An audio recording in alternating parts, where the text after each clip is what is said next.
The Influencer's Edge is brought to you by the Subconscious Selling Domination System.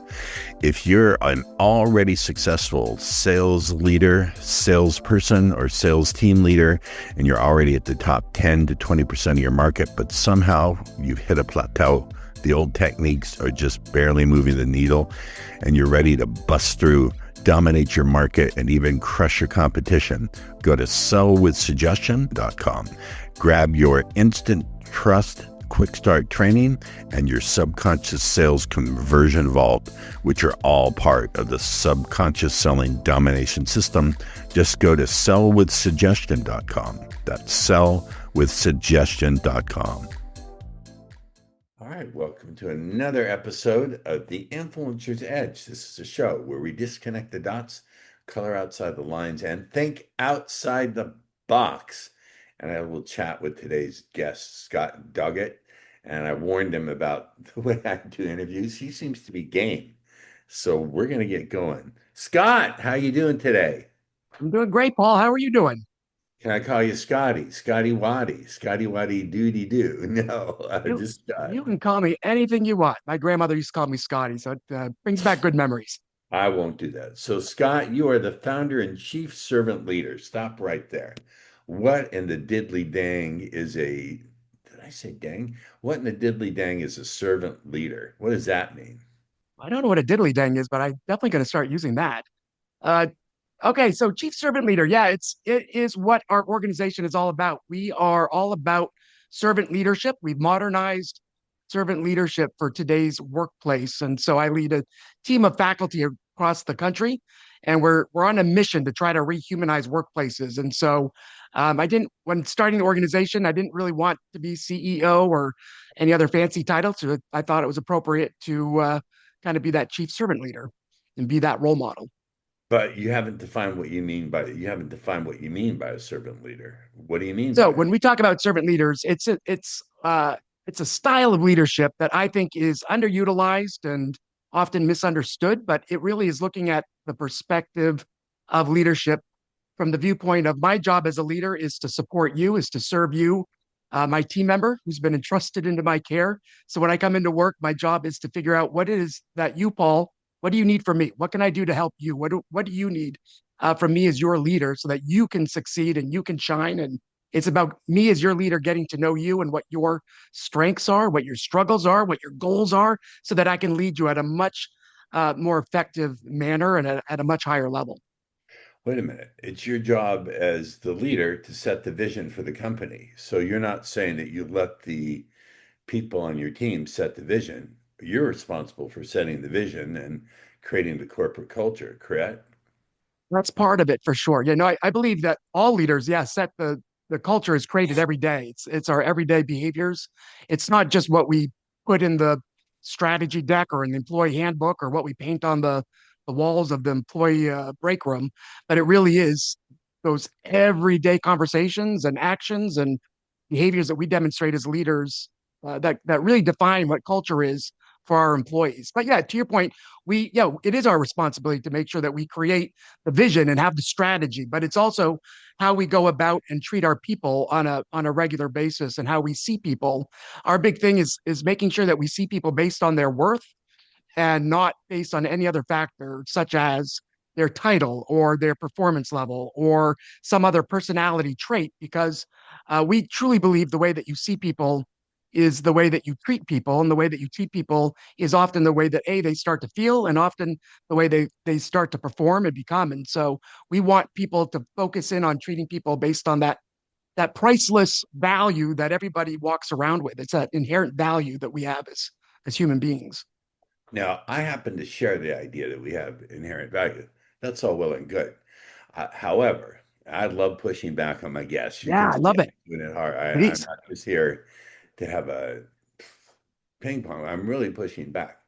I remember reading a book. I'm going to sneeze again. I've been having the sneezes, ladies and gentlemen.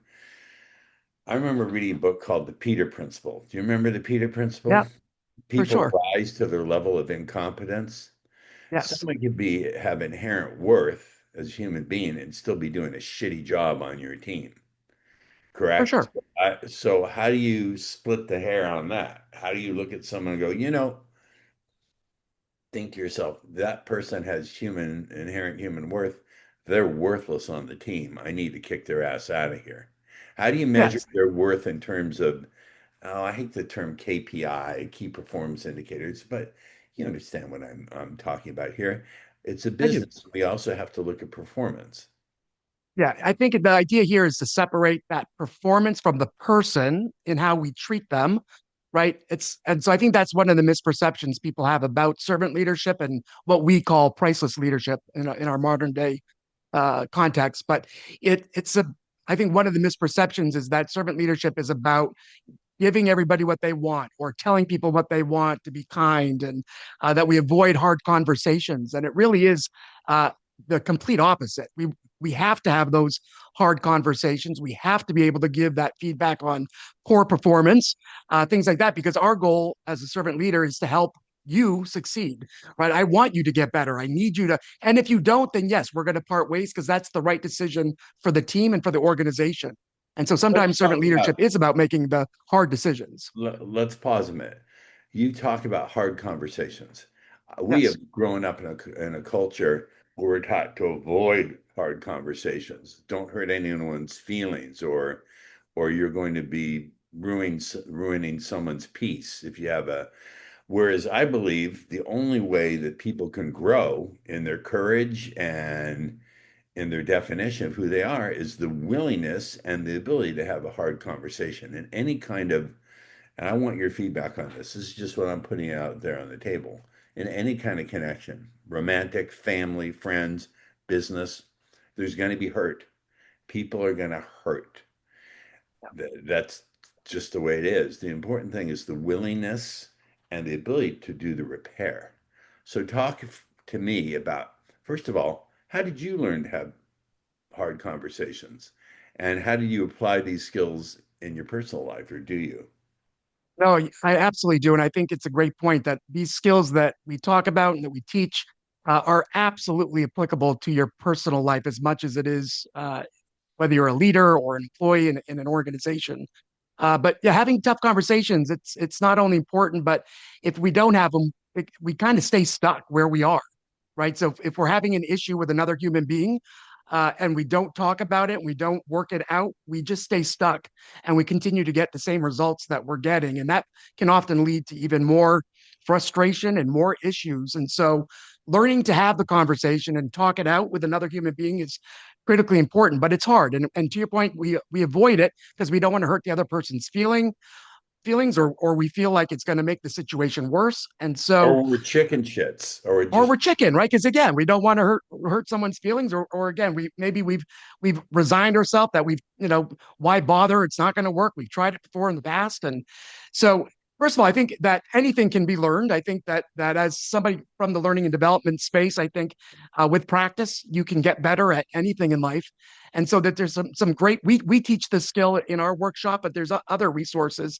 programs like Crucial Conversations is a great one yeah, that teaches how to have good conversations about yeah. anything with anybody. I know that But our program. point with servant leadership is when you're coming from a place of where your motive is to help that other person, and you're doing so with utmost respect and with dignity, that conversation becomes a lot easier to have, and it's a lot easier to listen to when you know that the other person is truly caring about you and your success. And so again, so much of it is the tone and the location and the timing and those types of factors. And so we want you to have those conversations, but it's how you have the conversations that really determines whether or not that's going to be a successful conversation, and are you going to move forward, or does it make the situation worse, and do you walk away even further behind than where you started.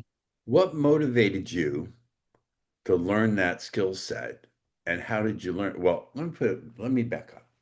Oftentimes, when people have a really powerful skill that other people would like to emulate, learn, model, they themselves had a model early on in their life. A family member who demonstrated it, or a mentor who taught them. How did you come about that skill of difficult, having hard conversations?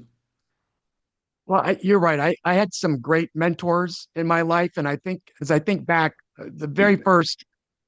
mentor in my life was my dad. My dad was head of a middle school. I went to a very small school in New England, K through 12. There was 300 of us in a K through 12 campus, and my dad was the head of the middle school, so couldn't get away with much as a student. But I got to watch him. I got to watch him as a leader, and the faculty, all the middle school teachers that reported up to him, and I got to watch him interact. And it was always so genuine and so authentic.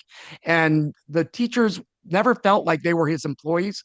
They always felt like they were, part of our family, and they were over our house for cookouts, but they were able to have authentic conversations when things weren't going well and when things were going well. And so I think he was probably my first role model in leadership and in understanding that, right?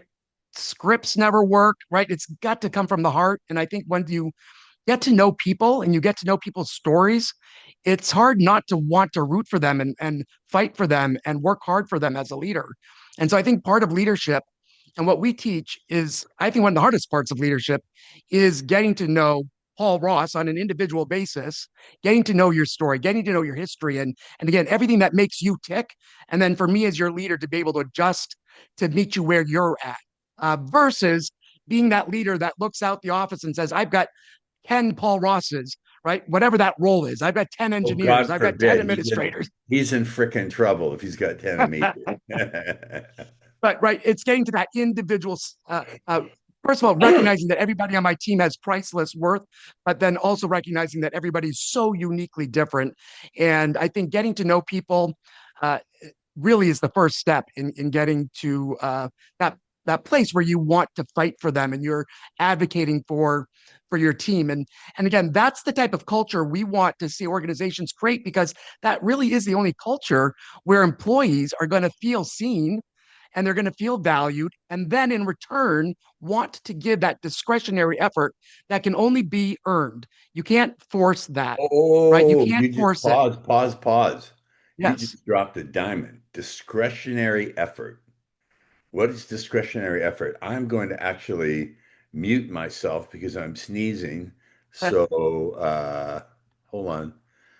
Well, bless you in advance. I'll kind of, It is allergy season here in San Diego, and I didn't mute myself, so let's keep going. bless you. Now I've forgotten what the question was. Discretionary performance. What Discretionary the hell effort. does Yeah. that So mean? that's the effort. That's the extra effort that when Discretionary employees effort. are truly engaged, right? I'm not talking about the once a year annual engagement survey that a lot of organizations do, and people often Christmas tree them and for whatever reason. I'm talking about when an employee is truly engaged, when they truly feel valued and seen and respected by their leader and they feel really good about where they're at and the company and the culture and all of that. That's when employees in turn will put in that extra effort. They're going to come in a little extra early Great. or be okay staying a little late, giving those ideas that could generate more revenue or cut expenses or improve processes, right? It's that extra effort that you can't force. You can't demand it. You have to earn it. And again, servant leadership to me is the only style of leadership that really allows you to create that type of environment where you can earn that type of extra effort that leads to those results that are healthy and sustainable for organizations.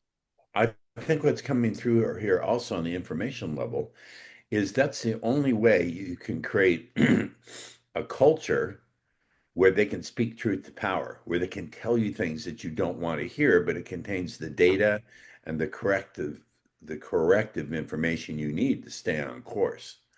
That's really important. It's a long story, but I think my insight from years of doing this is that leadership requires two things. You have to be able to enroll people in your vision. That's true. But you have to genuinely create a mechanism, a pipeline, whatever, so your people who are enrolled in your vision can speak truth to your power and know they're not going to be punished for it. Indeed, they're going to be rewarded for it. So I'm just intuiting or extrapolating that when you are a servant leader, you create that kind of culture. Is that correct? That's correct. And I think you're right. Silence is not something that is healthy. And I think there is a lot of apathy right now in America, in workplaces all over this country and all over the globe, really. I think there's a recent Gallup survey that showed that only 31% of our American workers are engaged in their jobs. Which, I mean, if you just let that sink in for a minute, that's 60 something percent of our workforce are not engaged in their job, which means they're showing up, they're doing the work, they're clocking in, they're clocking out. And yes, you're probably getting compliance and you're getting the work done, but you're leaving so much on the table as far as that, again, what we talked about, that discretionary effort that you could be getting. And I think there's also a false sense of accomplishment sometimes, at least through my experience, where, at the end of the year, you can look down at a P&L statement and see that you made some profit, and maybe even that profit was better than last year's profit, and you can celebrate and think this was the best year yet. But you still have turnover that's 50, 60%, and your engagement scores are, you've only got 30% engagement scores. And so my question always is, what could those profits have been had you created a much healthier culture or environment Yeah, for your and employees, right? It could have been turnover double or is triple. turnover is a unspoken cost. But I was talking Yeah. to my personal trainer who also works corporate, and she said onboarding a new employee is one of the most expensive things you can do because it takes time just to do the onboarding, and then you have to measure to make sure that you have to do some hand holding, and it's a big pain in the ass. And so the idea that if nothing else, if the only thing that flowed from your style of doing things was to reduce on board the number of people that had to be onboarded and to improve retention of people who are competent and who wanted to contribute, that give you that discretionary effort because you are a servant leader, that leads to more than moving the needle. I would think that leads to exponential gains. Oh, absolutely. And I think especially nowadays, coming out of all the damage that was done from COVID and kind of the wake that a lot of companies are still experiencing, all the kind of the damage that was done to culture from COVID. And now I've been speaking at a lot of events recently, and the hot topic is all the stress that is present right now because of the AI conversation, and the fear that this is gonna AI is going to redefine my job. Is my job even going to exist? And so now employees are walking into the workplace with additional stress that didn't exist, 3, 4, 5 years ago. And so I think again, now is the time where this humanity, where we have this opportunity to come in and bring that additional humanity back into the workplace. And the servant leadership is an opportunity to bring some peace and to allow employees to exhale and feel good again about themselves, their value, about where they work, and bring some joy back into into the workplace, because the world is crazy, as you know. And I think we don't Really? need to we don't need to add to that, for the 8, 10 hours that we're clocking in every day. Well, I hate to inform you, but this is AI. This is the AI version of Paul.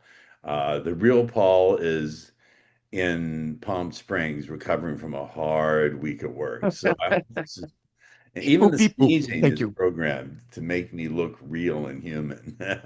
Very realistic. I'm very impressed. Okay, so you see, I'm not even getting through the bio. Uh, let me do more of your bio. So you help leaders build people first cultures through servant leadership, showing organizations how valuing people more deeply leads to stronger engagement, blah, blah, blah. We already covered it. You're now leading a movement to rehumanize the workplace in an era of burnout.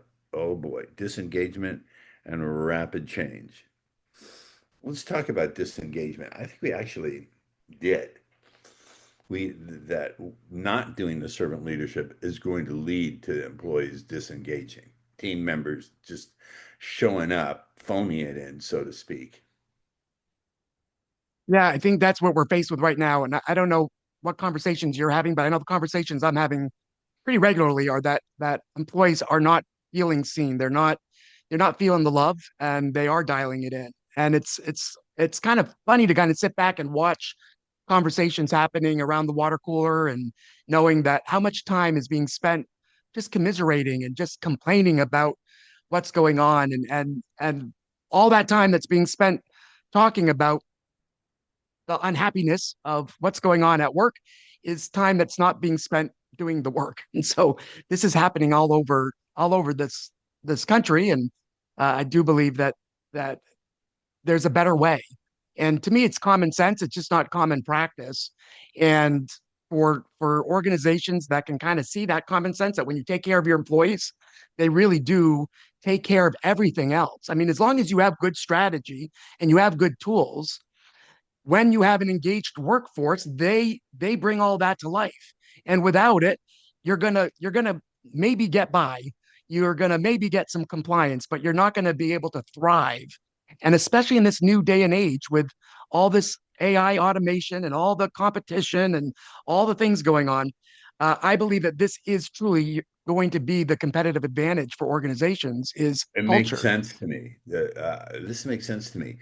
The One of the things that just occurred to me is I have a local restaurant I sometimes go to for breakfast, and I notice the employees seem very happy and they go the extra mile to make the customers happy. And so the manager, Kiki, I said to her, I notice she'll pick up jobs that the employees don't have time to do. She'll serve the meal if the employees are too busy, or she'll bust if they're just swamped, she'll bust the table.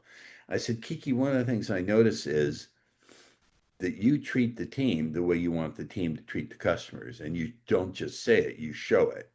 And she said, that's absolutely right. That's part of the corporate culture. That's what we're taught to do. And I have found the businesses that treat me the best, the employees are always treated that way by management.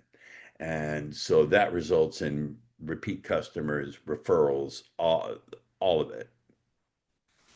Yeah, there's research from Harvard Business that came out like back in the 90s, but it's still pretty relevant, called the service profit chain.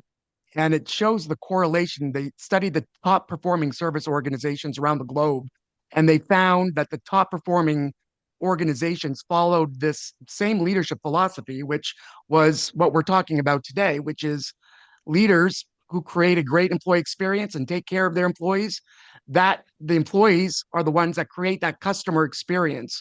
And Uh, so if you want a positive customer experience, you first have to work on that positive employee experience, because when the customers are happy, they do what? They spend more money, they refer friends, they post on their social media, and that's eventually what leads to brand loyalty and drives profits and growth.